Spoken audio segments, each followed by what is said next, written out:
Hello, this is Digital Accessibility, the people behind the progress. I'm Joe Walensky, the creator and host of this series. And as an accessibility professional myself, I find it very interesting as to how others have found their way into this profession. So let's meet one of those people right now and hear about their journey.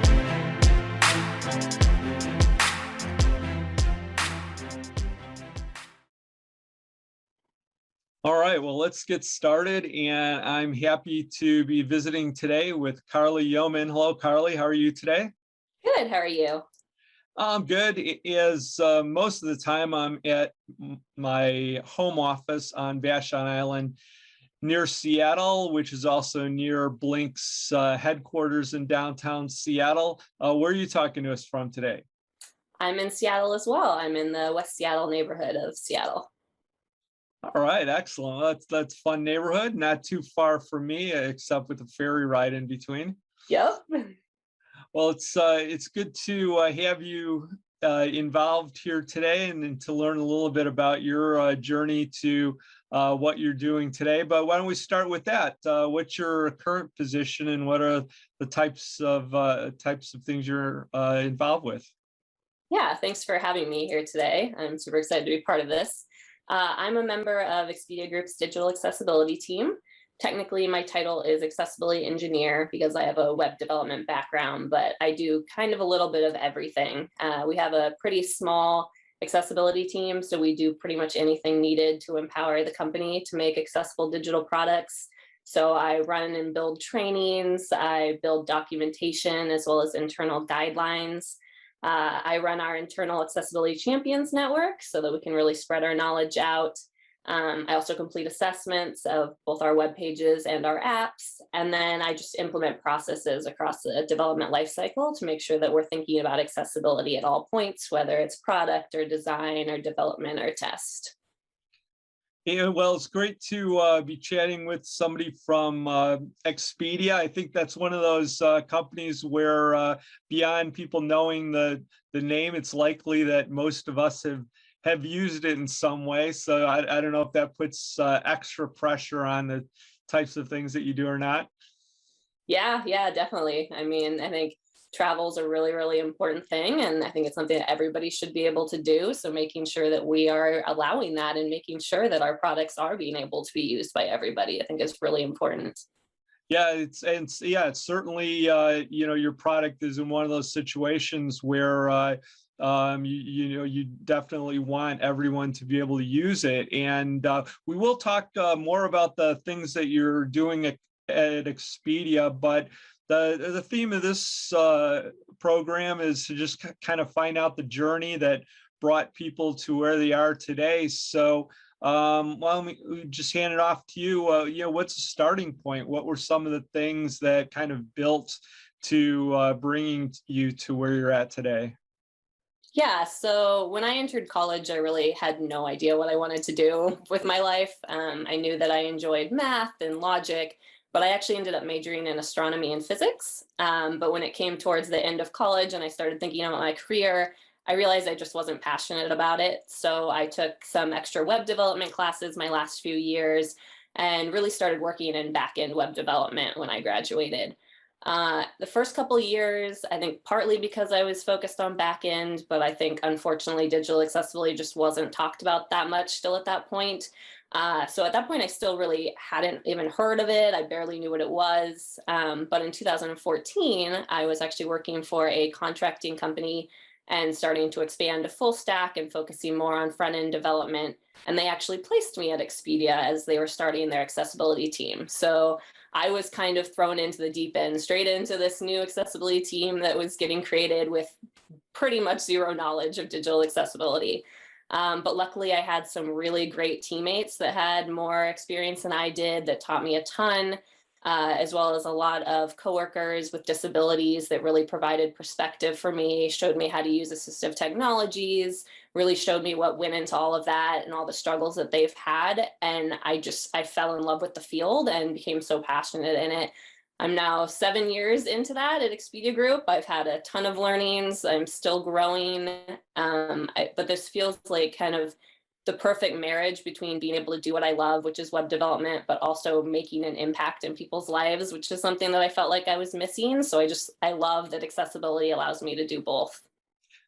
Well, let's not let the 7 years go by without like dipping into some parts of it in a little bit more detail. But so you had a developer background. That was an area that you were involved with from the start. Had accessibility come up in the things that you were doing before you got involved in Expedia? Was it anything that was talked about or that you felt you had to learn about before that point?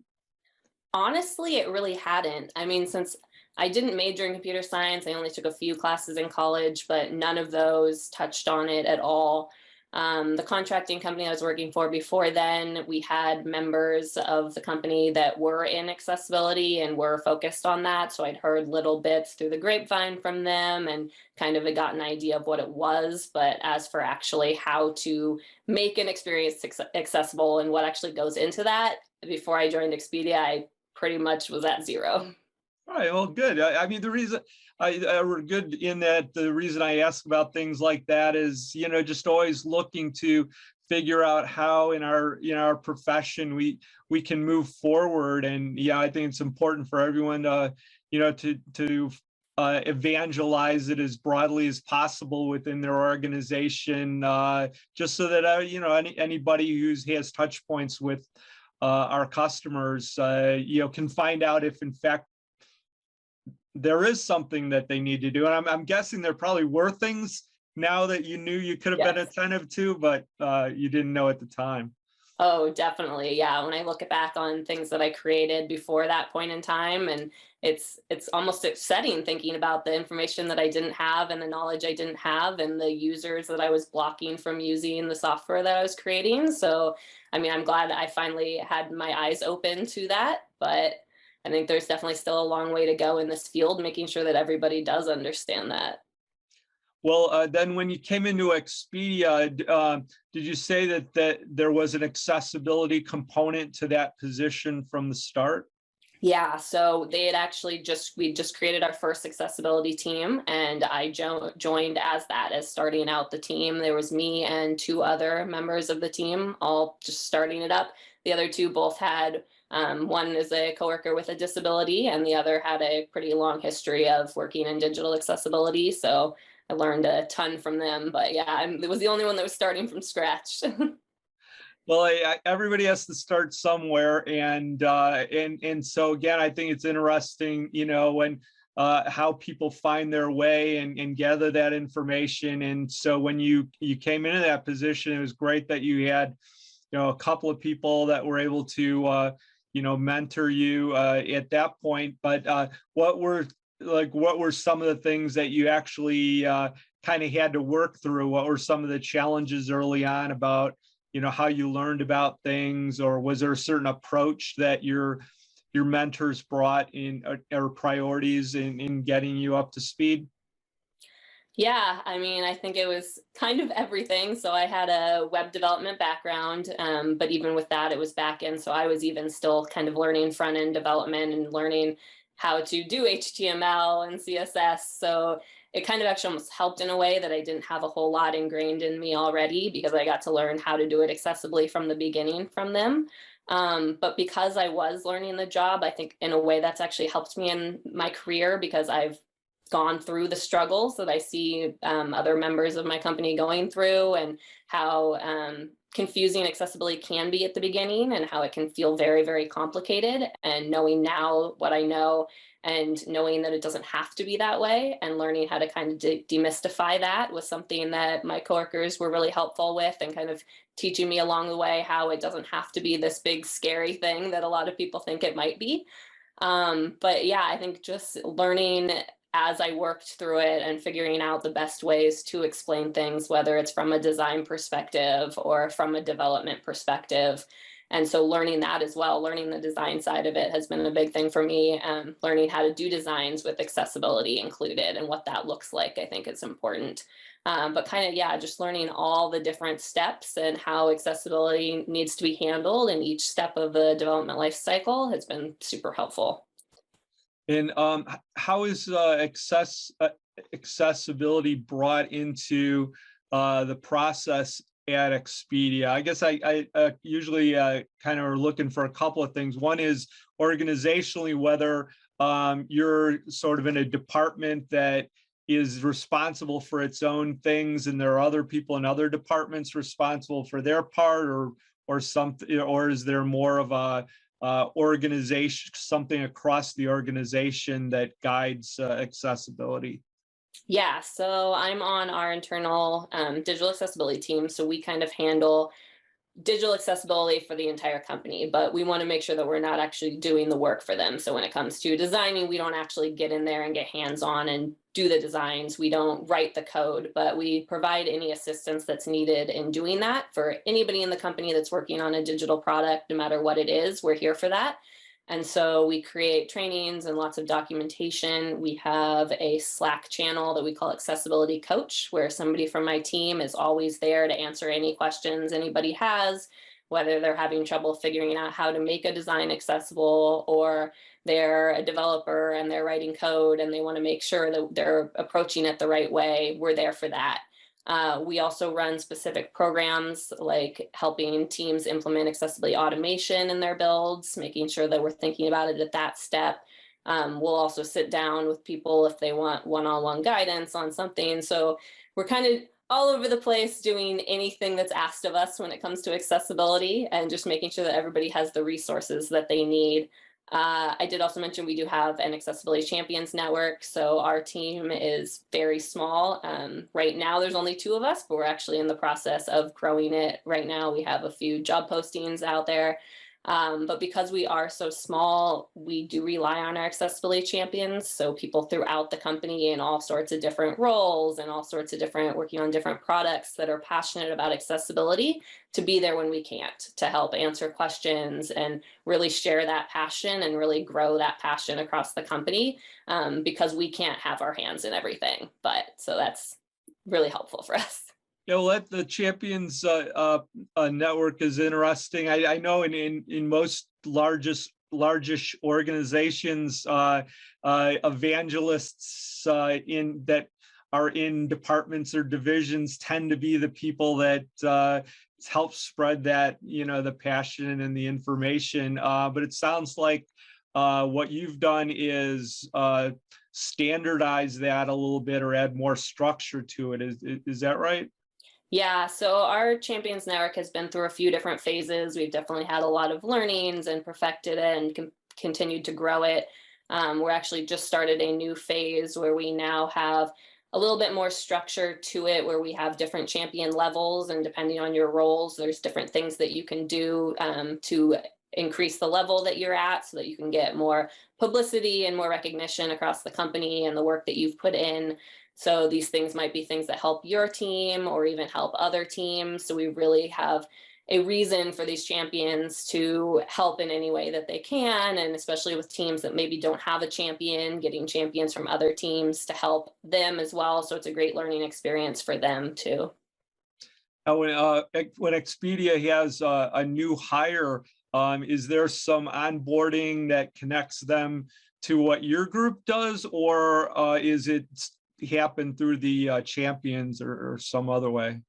Yeah, so we have a lot of internal trainings. We have trainings tailored to each different role, whether that be PMs or designers or developers. We have a onboarding process that they go through with various trainings about what accessibility is, and then how to actually implement accessibility in your job. And so those we find really, really important for our employees to understand accessibility from the get-go.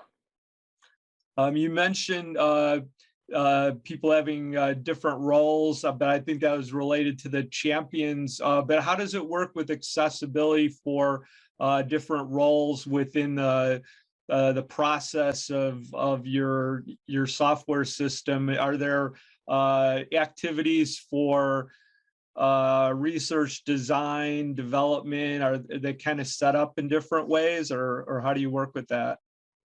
Yeah, so I think we're still building some of that out, but that's definitely the goal, is to get accessibility in every single touch point.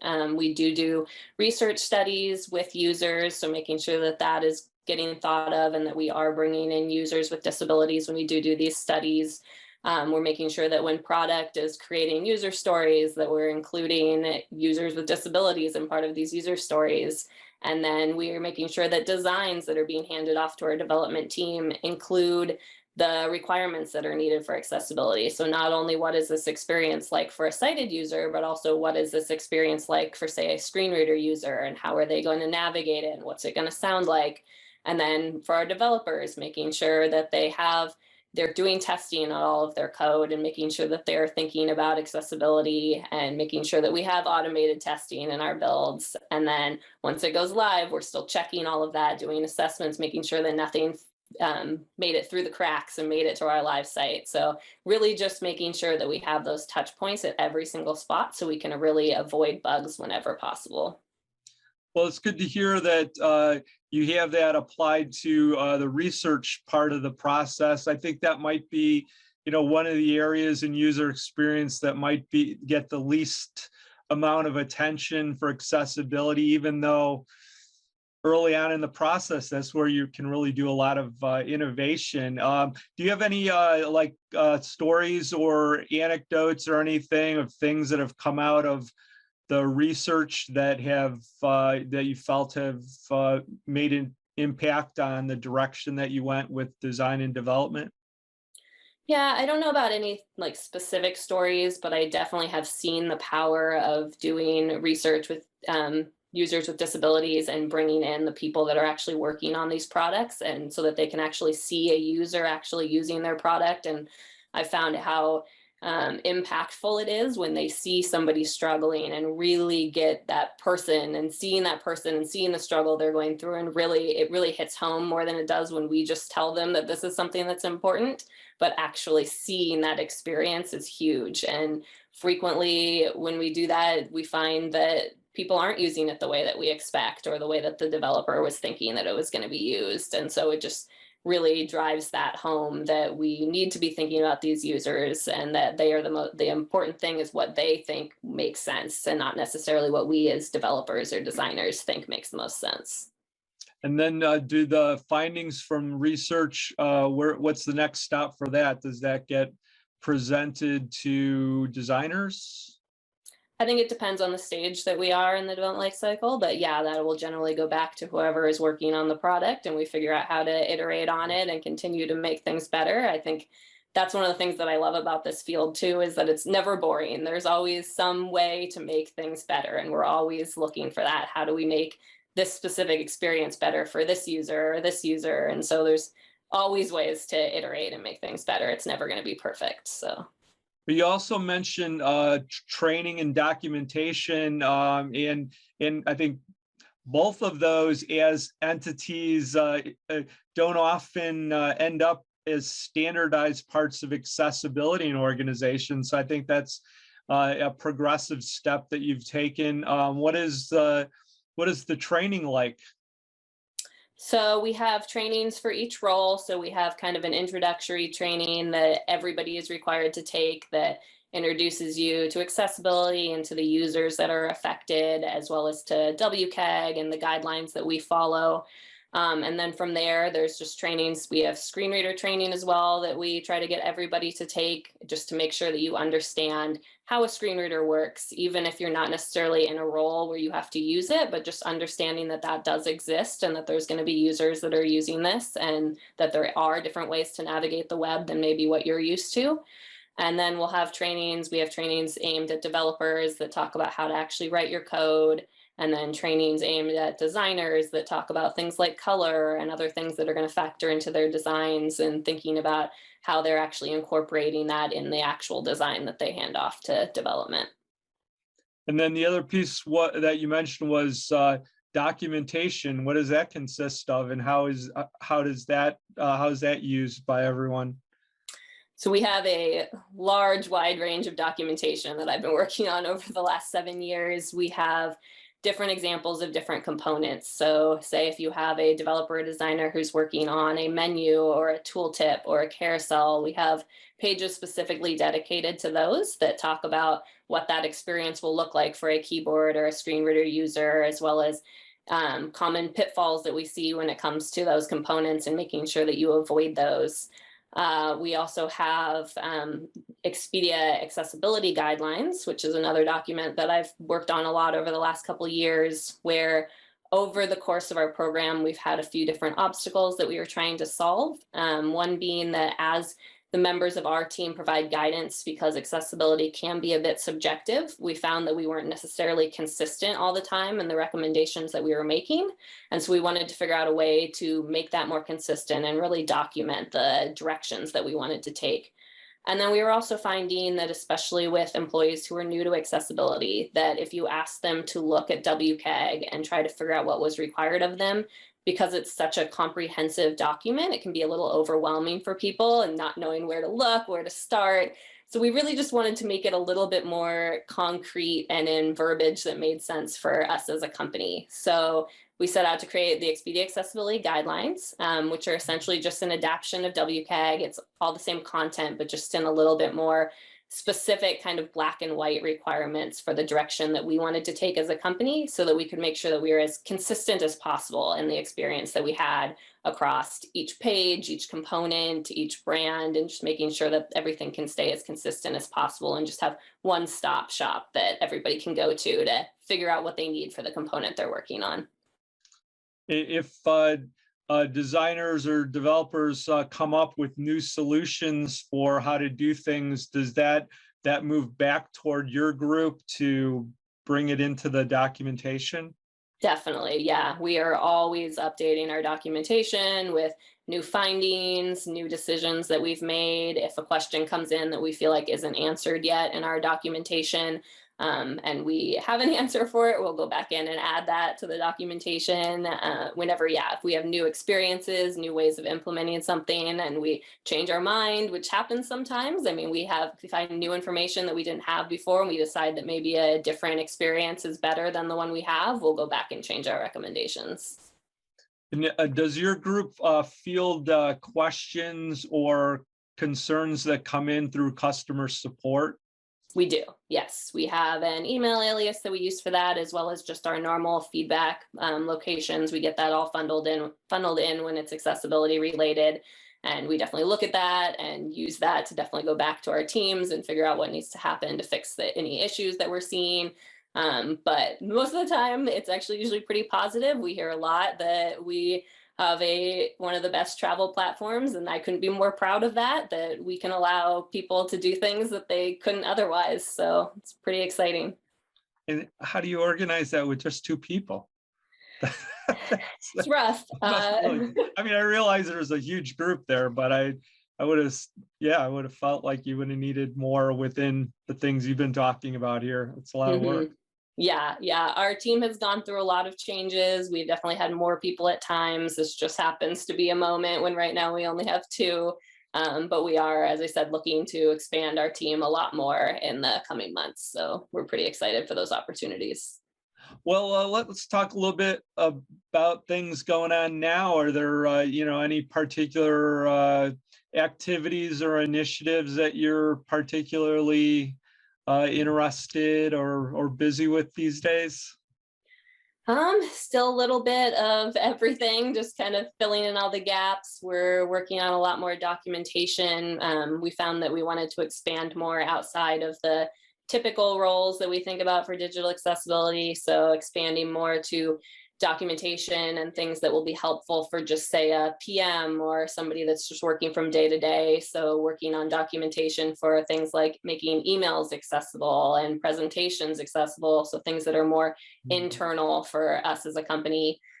We've been definitely working on that a lot, making sure that we are a great place to work for people with disabilities. We were actually just recognized as one of the best places to work for disability inclusion by Disability In. So we're really excited about that. And getting focused on that a little bit more. We're also assisting a few other groups in making sure that just the travel experience as a whole is accessible. So not even just our digital experience, but actually the travel experience and the physical experience is accessible. So that's really exciting for us as a team as well. Yeah, I think just continuing to build out as much as we can and touch as many people within the company as we can. As we start growing our team, we're hoping to touch more people. So the more we can do that, the better. Great. Well, it's a very interesting story, and it's great to see how well you've been able to put a comprehensive program together in your company. And thanks for taking the time to chat with me today. Thank you.